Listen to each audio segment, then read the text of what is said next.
Our planet is covered by nearly 31% of forests.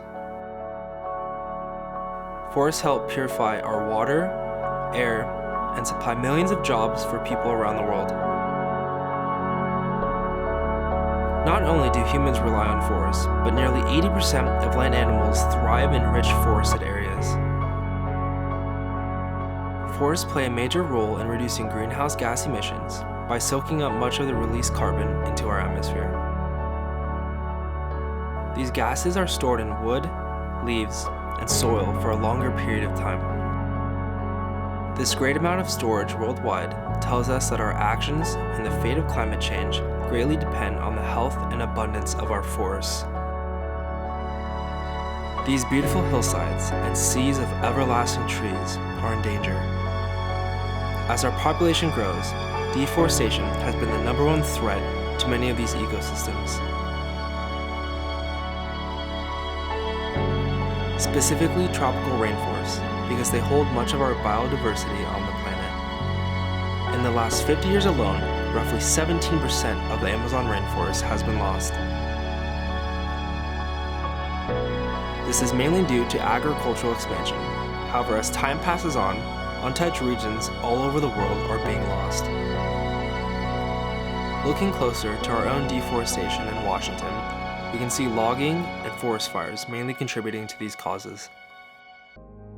Not only does logging reduce the best solution for soaking up CO2, but when the trees are cut down, it releases carbon that was being stored in the tree. This image is a great example that shows the two different types of logging. In the far right, this type of logging is called clear cutting. It's where they cut down every tree in sight, and it's by far the most destructive to the forest. This can create erosion and can exhaust the nutrients in the soil, making it difficult to grow in the future.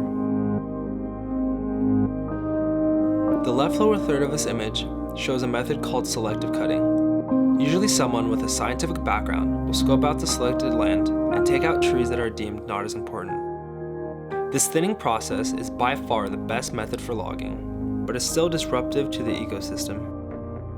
As you can compare these two methods to the thick luscious patch of trees right above it, they still both harm the ecosystem. Fire, however, being natural, is often used inhumanely to clear or thin certain areas. Seen just recently all over the news, the Amazon rainforest is under a huge threat of forest fires because it's the fastest way to clear more land for agricultural use. More locally, this example shows a process where the forest is safely burned to help prevent larger fires from getting out of control in the future. This highly controversial method sparks many concerns because it's almost impossible to control large fires in naturally thick forested areas that cover millions of acres. Life, however, can still grow back if it's left untouched for many years.